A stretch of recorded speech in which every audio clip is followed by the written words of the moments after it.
à tous. Bon, bah écoutez, faute de se voir en vrai, on vous retrouve pour un rendez-vous culinaire. Cette semaine, comme vous vous en doutez, on fera pas un gâteau à l'ananas renversé, comme annoncé. On s'est dit que vous apprécieriez peut-être d'avoir un peu de salé après le tiramisu et le cheesecake. Donc, ça va être empanadas.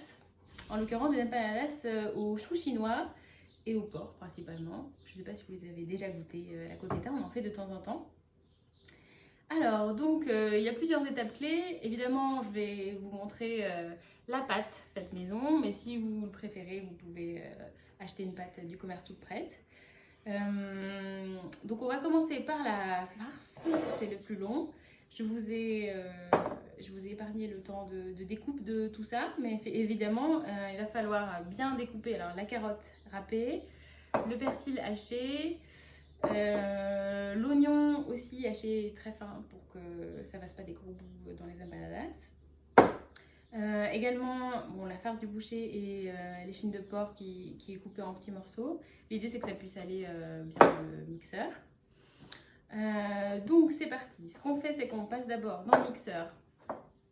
Donc, on prend hop, la carotte, le persil,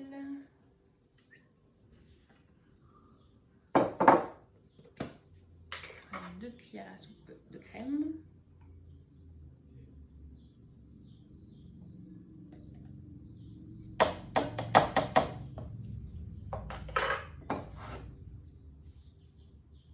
On émiette grossièrement.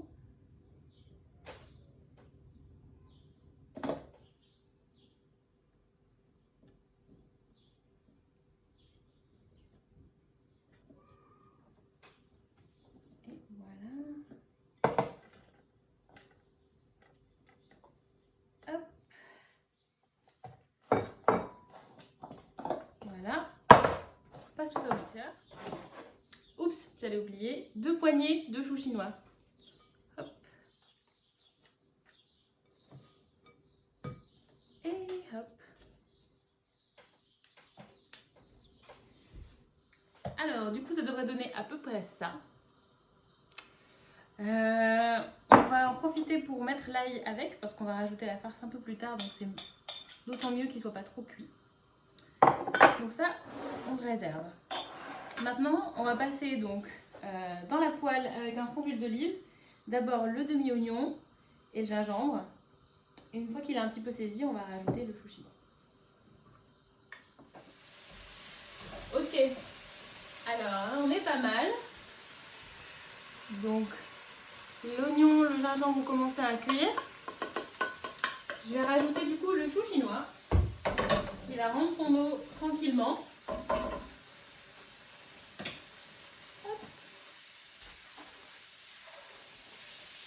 Bon, en fait, ça devrait suffire. Vous voyez à peu près. Du coup, je garde ça de côté. Ça devrait suffire. Hop. Bon. Donc là, vous voyez que ça a commencé à cuire.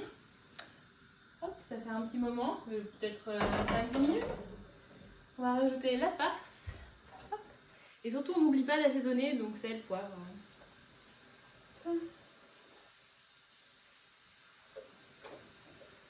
Donc là, c'est le moment où on laisse surtout pas la farce en gros tas.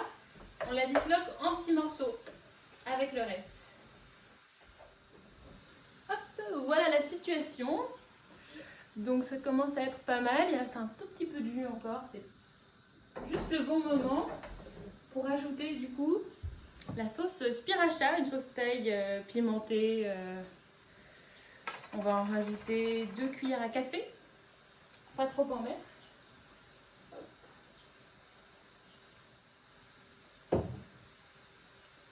Et on va également rajouter une bonne dose de ketchup, peut-être 2 cuillères à soupe par là.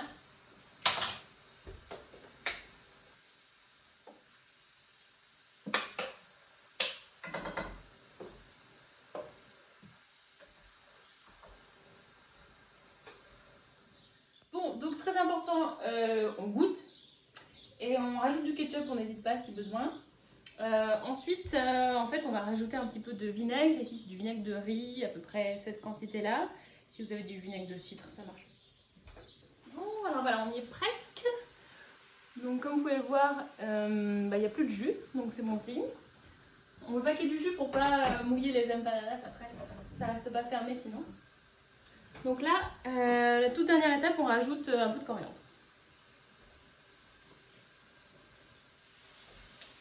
Donc j'ai rajouté la coriandre, on coupe.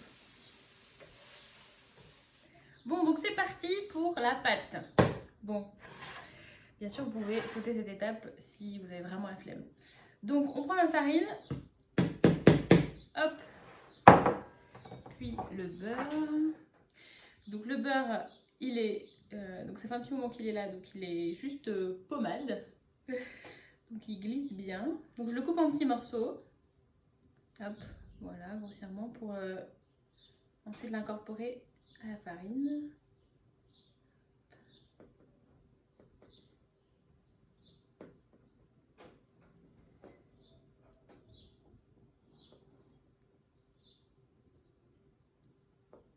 Et voilà.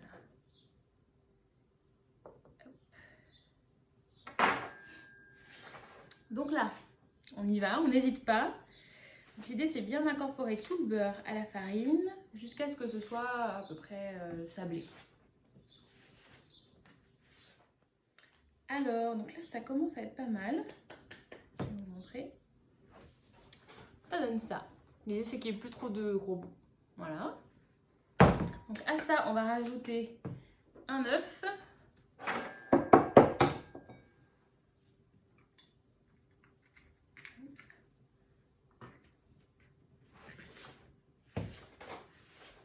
Ok, donc là, c'est pas mal.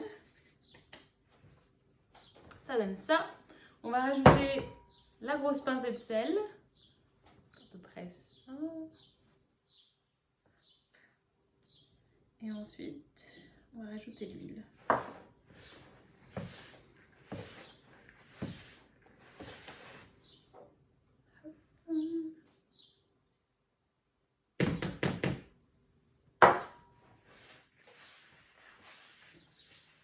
Ok, donc là, on va rajouter l'eau par petites touches. Hop.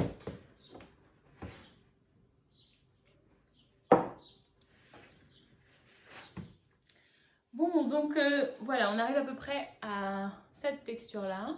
Donc elle est très souple, un peu grasse. C'est parfait. On a bien pensé à bien récupérer tout ce qu'il y avait autour du saladier. Et puis finalement, j'ai pas utilisé tout le verre d'eau. Voilà. On est prêt pour façonner les empanadas. Bon, on est prêt à y aller. Donc on a un rouleau un peu fariné, le plan de travail fariné également. Je prends une partie de la pâte. Et je vais essayer de l'étaler de manière régulière.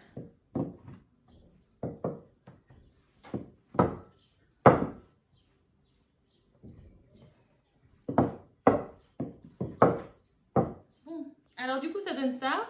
Une pâte qui est assez fine. Il ne faut surtout pas hésiter à la bouger pour qu'elle ait bien de la farine et qu'elle puisse s'étaler bien comme il faut.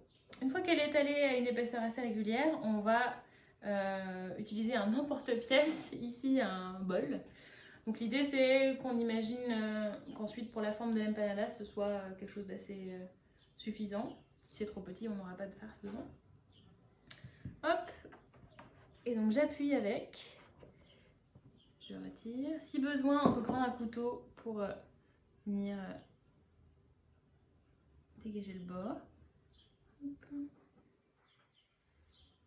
Et on met de côté. Alors, une fois qu'on a ça, on vient rajouter une cuillère à soupe de farce. Hop. Et on vient refermer en faisant attention à ce qu'il n'y ait pas de farce sur les bords.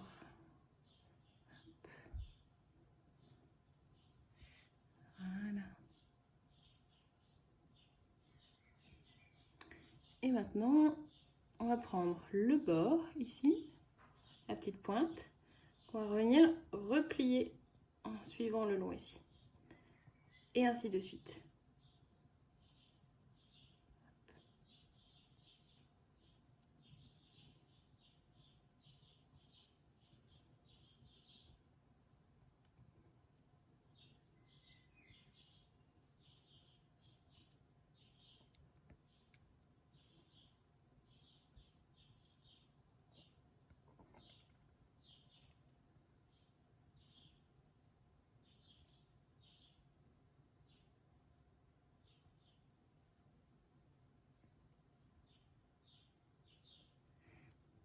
Voilà.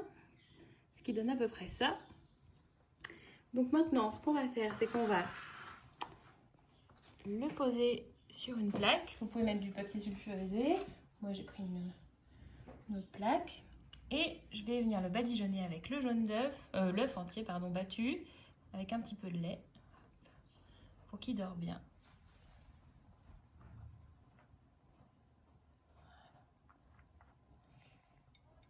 Hop.